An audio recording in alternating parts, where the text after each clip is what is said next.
지금까지 들었을 때는 도저히 사춘기가 끼어들 틈이 없는데 네. 어디서 사춘기가 신앙 사춘기가 오신 거예요? 저희 어머니가 이제 그렇게 본인이 그렇게 하시면서도 저한테는 어렸을 때부터 늘 하셨던 말씀이 있어요. 야, 사모의 사자는 죽을 사자다. 너는 절대로 사모는 되면 안 된다. 그런 얘기를 하셨고, 전 또 그것도 이렇게 들었죠. 근데 이제 제가 결혼하고 싶은 남자가 신학을 하려고 하는 거예요. 그래서 이제 저도 어머니의 삶을 받고 그랬기 때문에 이제 선택해라. 네. 나냐, 신학이냐 했죠. 남자친구에게. 네. 네. 그랬더니 저를 선택했죠. 신학을 안 했어요? 예, 신학. 본인도 사실은 정말 모든 주변에 동의가 있는 소명이면 좋겠다.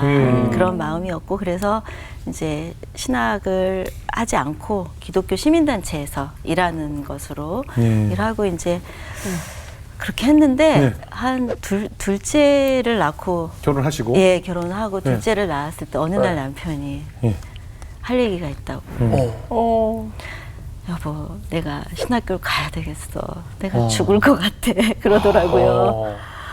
제가 더 이상 제가 날개 옷을 줘도 이제 도망갈 수 없을 때 이제 네. 그때는 아, 남편이 정말 그렇지. 깊은 곳에 소명이구나. 예. 그리고 뭐 저도 좀 마음에 자발적으로 받아들일 마음이 됐었고, 그래서 남편이 신학교를 갔고, 이제 저는 그 생각을 잘 못했죠. 저는 평신도로 살아오다가 네. 목회자의 아내가 되어야 했고, 저는 사실은 어머니를 봤기 때문에 뭐 어려운 일이 아닐 거라고 생각했어요. 저는 워낙 교회의 딸이니까 하던 대로 하면 그렇죠, 되니까. 그렇죠.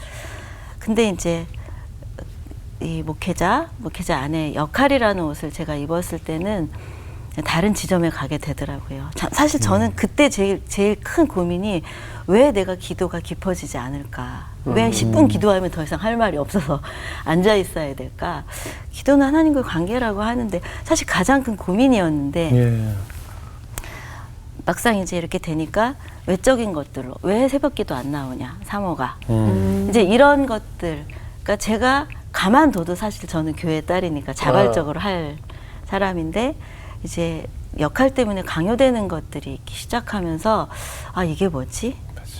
그러면서 이제 또 참 많이 이렇게 복잡한 거죠, 사실은. 그러니까 제가 목회자의 삶이 어떤 삶인지도 아니까 사실 저희 남편은 본인이 목회의 부름을 받았지 그 아내까지는 아니다. 그래서 제가 새벽기도 가려고 이렇게 일어나 있으면 사실 아이들이 어려서 엄마가 새벽기도 갈까봐 잠을 못 자고 그랬거든요. 그러니까 제가 갈등 속에서 가야 되나 그러면 남편이 당신이 기도하고 싶은 이유면 새벽기도를 가라. 그렇지 않은 이유는 가지 마라. 그렇게 남편이 해주지만 사실은 제가 너무 더 괴로운 거, 내가 이렇게 까칠해서 남편의 목회에 걸림돌이 되는 건 아닐까? 그러면서 뭔가 마음이 점점점 식어지고 아마 그게 이제 신앙 사춘기의 시작이었던 것 같아요. 그 어머님께서는 그 사모의 사자가 죽을 사자라고는 명언을 남기셨는데 네. 그 왜 그러셨을까요? 어려우셨던 거죠. 아마 제가 지금 생각에는 어머니도 그러셨던 것 같아요. 그 사모라는 역할에 대한 사람들의 많은 기대. 그렇죠, 그렇죠. 어떤 분은 뭐 사모가 잘 예쁘게 해야 된다. 또 왜 이렇게 예쁘게 했냐. 맞죠. 뭐 말이 왜 이렇게 왜 말이 많냐. 왜 이렇게 말이 없냐. 그런 기대들을 아마 사셔야 했으니까. 왜 안 웃냐 하다가 또 웃으면 왜 이렇게 웃음이 해프냐. 예. 그런 것들, 힘들어요. 예, 힘들죠. 그런 것들이 있었을 것 같아요. 예. 총체적으로는. 그러면 이제 아버님은 건강하셨어요? 아버님은 이제 그렇게 하다가 중학교 1학년 때 갑자기 사고로 돌아가시게 됐죠. 아, 어떤 사고요? 네. 이제 어디 외지에 나가셔가지고 네, 연탄가스 중독으로 돌아가시게 됐죠. 네. 그러면 어머니가 더 고생을 많이 하셨겠네요. 아무래도 예. 교회는 그러면 교회가 이제 끝난 아버지는 돌아가시면 교회에서 나오셔야 되고 막 그런 거.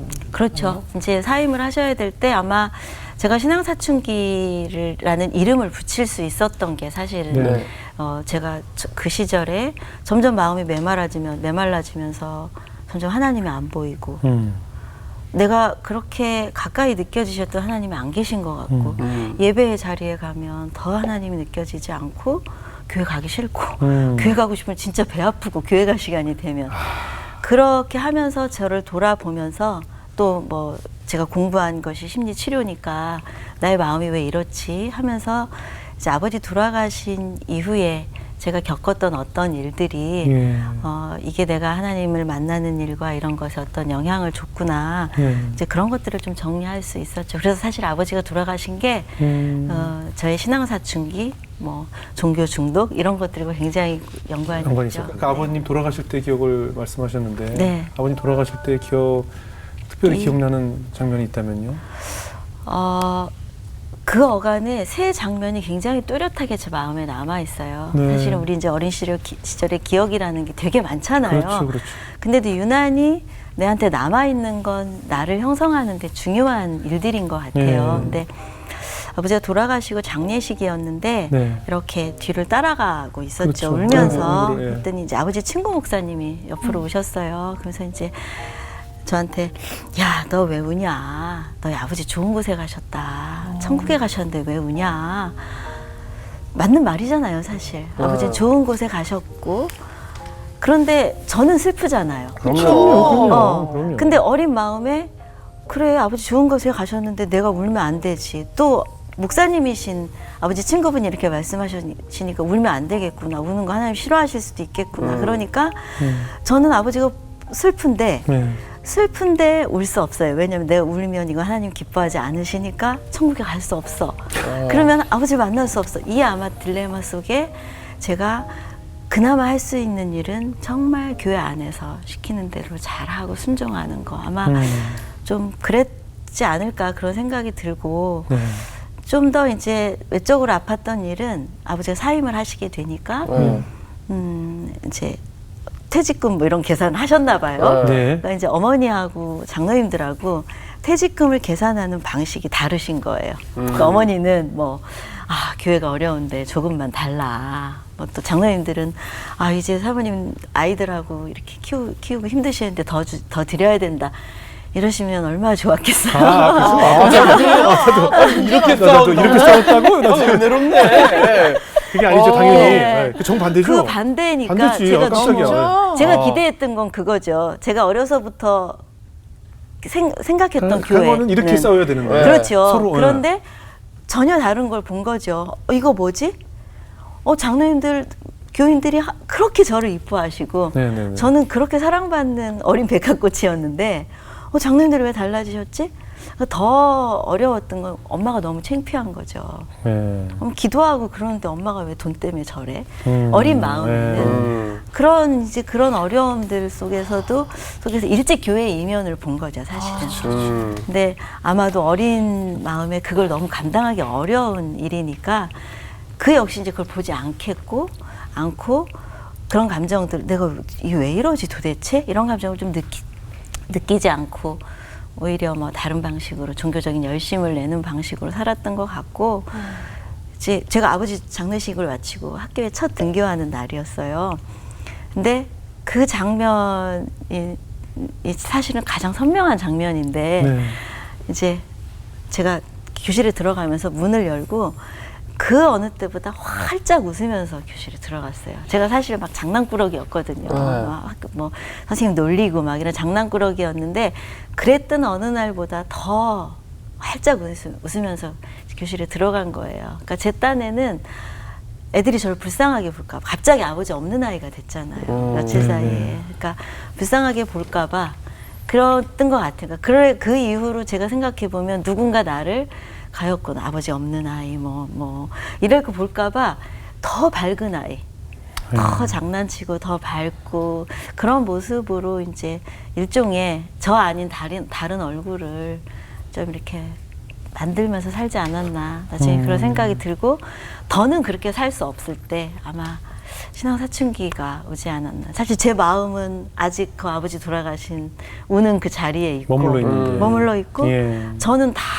뭐 수용하고 그런 어른인 것처럼 교회에서 가장 좋은 모습을 보이고 가장 열심히 하고 이게 너무 크니까 이제 몸도 마음도 신앙도 함께 무너지는 신앙 사춘기가 오지 않았나. 이제 지나고 나서 그렇게 생각이 들더라고요. 네, 네. 그런 얘기가 조금 천국 갔으니까 오지 마라. 예. 사실 별개거든요. 천국 가고 내가 우는 거 울어야지. 감정이 표현인데. 네. 참 그때 당시 좀 그런 위로의 말들이 조금은 표현이 조금 아쉽지 않았나. 사실 그때 제가 많이 울고 아버지 돌아가셨을 때 충분히 울고 사실 감정이라는 것은 그때 느낄 때 충분히 울면 더는 없는 것이 돼서 이제 나가 가볍게 살 수 있는 게 사실 하나님 우리 그렇게 만드셨거든요. 네네. 그런데 그때 느끼지 못한 것들이 대부분 우리 현재의 고통이라는 게 언젠가 충분히 느껴야 될 고통이 느껴지지 않고 우리 몸의 어딘가에 얼어붙어서 현재 내가 아프다 이제 그렇게도 설명하는데 이제 제가 그랬던 것 같아요. 네. 그때 충분히 울면 아마 제가 좀 더 건강한 신앙생활을 했을 수 있었을 텐데 그러지 못했던 것 같고 사실 제가 이제 신앙사춘기를 겪고 책을 쓰고 그 이후에 저를 돌아보면서 어머니가 3년 전에 돌아가셨어요. 근데 제가 그런 여정을 지나오면서 이제 제가 저에게 울 때는 울어도 된다. 라는 걸 저에게 이제는 비로소 말해줄 수 있었죠. 게다가 딱 팬데믹 시작할 때여가지고요. 장례식도 치르지 못했어요. 제일 힘들 때죠. 예. 맞아. 그러고 돌아가시고 마침 저도 하던 일이 다 우리 다 쉬었던 것처럼 그렇죠. 그래서 제가 몇 개월을 그냥 집에 고립돼 있었어야 됐고 그때 충분히 슬퍼하고 어머니에게 죄송했던 마음 제가 어머니 신앙 사춘기 하면서 너무 미워했던 죄책감도 그대로 만나고 또 왜 하나님 어머니 그렇게 하나님 사랑하면서 살아오셨는데 장례식도 못하는 이런 방식으로 불러가세요 원망 기도도 하고 그러다 보니까 너무 일찍 아버지의 죽음을 맞이한 제 인생에 대해서도 다시 돌아보면서 하고 그러면서 애도 일기를 쓰고 그러면서 신앙사춘기 이후에 어머니 애도 일기를 쓰고 아마 저는 이제 정말 마침표를 좀 찍을 수 있게 됐던 것 같아요. 기나긴 신앙 사춘기에 마침표를 찍을 수 있게 됐던 것 같아요. 애도일기라는 것은 내 감정을 매일매일 적는 건가요? 시시각각 사실은 우리가 트라우마라든지 아니면 큰 고통을 겪을 때는 감정이 폭풍을 치잖아요. 네. 근데 그걸 그대로 다 썼죠. 이제 사실 그게 책으로 나왔고요. 슬픔을 쓰는 일이라는 책으로 나왔고 네. 쓰려고 쓴 건 아니에요. 그러니까 네. 제가 감정을 만나는 방식이 글을 쓰는 거니까 정말 이런 말을 쓸지 모르겠는데 사실 치유글 쓰기를 다른 말로 미친 글쓰기다 이렇게 말하거든요. 네네. 내 마음에 널뛰는 마음을 네네네. 그대로 다 쓰는 거. 네네. 사실 그렇게 쓰고 울고 하는 게 애도일기 한 편이 됐죠. 그래요. 예. 진짜 슬픔이라는 것만 가리고 싶어하는 그게 아주 습관이 다들 돼 있는 게 네. 있는데 그걸 그냥 드러내서 그래요, 네. 그래요. 그냥 글로 쓰면은 해소가 좀 되겠어요, 진짜. 그러니까 슬픔뿐 아니라 우리는 사실 분노도 맞아. 사실 분노는 소중한 감정이잖아요. 내가 네. 내가 분노가 있어야 내 존중감도 지킬 수 있는 거고. 네. 그러니까 이걸 폭력적으로 내는 게 문제지. 그렇죠. 우리가 화가 날 수 있죠. 그렇죠. 내가 분노해야 될 순간에 분노 안 하는 사람 보면 되게 화나는 거 같아요. 그렇죠. 그렇죠. 예. 다 누가 봐도 분노해야 되는데 아예 넘어가 이러면 그 사람 보고 더 화나는 거예요. 그렇죠. 그 분노 일기도 있어요? 그러니까 일기 감정 일기 자체가 쓰는 거죠. 분노도 적는 거구나. 어머니한테 사실 또 제가 신앙 사춘기 하면서 진심으로 미워했기 때문에 네. 돌아가시고 나서 죄책감도 있죠. 사랑하고 미워하고 그렇지, 좋아하고 맞아. 죄책감 느끼고 사실 그 감정들이 매우 이렇게 혼재되어 있잖아요. 사실 그렇죠, 우리는 그렇죠. 이제 그거를 그냥 쓰게 해주는 거죠, 나에게. 남한테 하면 폭력이 되고 그러지만. 근데 우리는 신앙이라는 이름으로 그 목사님, 친구 목사님이 저한테 넣어주셨던 것처럼 신앙이라는 이름으로 슬픔은 안 돼. 어떤 감정은 안 돼.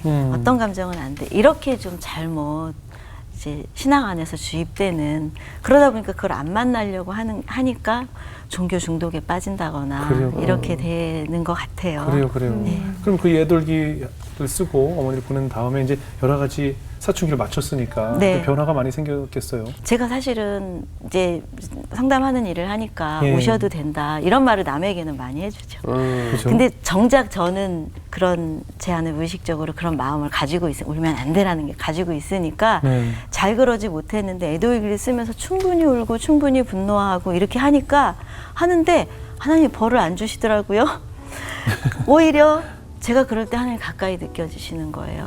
하나님 같이 울어주시는구나. 그렇죠. 성경에서도 그 빈 무덤에서 우는 마리아에게 예수님께서 너 울지 마 하지 않으시고 여자여 어찌하여 우느냐 하고 물어봐 주시고 우는 자와 더불어 울어주시는 분이구나.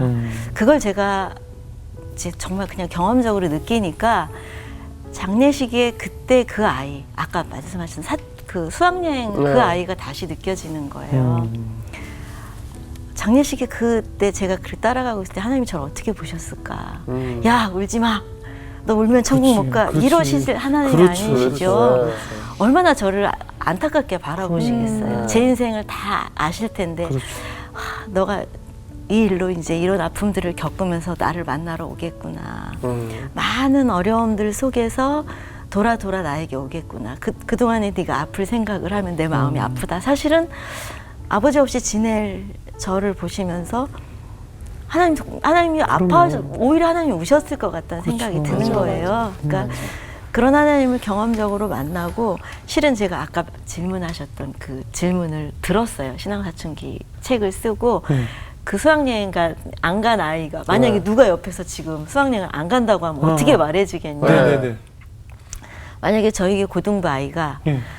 수학여행을 주일께서 안 가겠어요 라고 말하면 저는 일단 얘가 참 기특할 것 같아요. 너 하나님 그렇지, 정말 그렇지. 사랑하는구나. 그렇죠. 정말 귀하다. 그런데 괜찮아. 수학여행 가서 신나게 놀고 불국사 들어가서 구경하고 괜찮아요? 네. 그렇게 하는 거 네. 하나님이 기뻐하셔. 하나님이 기뻐하셔. 그러니까 하나님 네 마음 아시니까 기쁘게 가서 수학여행 가서 재밌게 놀고 와. 그리고 선생님이 가서 예배 드린다고 했으니까 가서 더 예배 잘 드리고 와. 비로소 그런 마음이 들고 또 그 자율학습 하던 네. 막 지금 뭘 할까 뭐 그랬던 그 아이 제가 사실은 어렸을 때부터 언니들이 수학여행 갔다 오면 책받침 사다 줬거든요. 아세요? 그 불국사 앞에서 이렇게 그 그림 네. 그게 너무 부러웠고 나도 수학여행 가면 그걸 많이 사다가 막 동생들한테 교회 동생들한테 주고 이런 생각했는데 그런 것도 못 해본 이제 제가 생각이 나면서 비로소 저와 화해가 되더라고요. 예. 아 잘했다. 그때도 잘했다라는 화해가 되고 저와 화해가 되니까 이제 제 밖에 다른 사람들이 또 다르게 보이기도 한 것 같아요. 네. 그 이후로 경주 가셨나요? 여러 번 갔습니다. 그걸 다 치유하기 됐네요. 위해서 됐어요. 치유하기 위해서 불사도 들어가시고. 예 그럼요. 그럼요. 평일날. 네.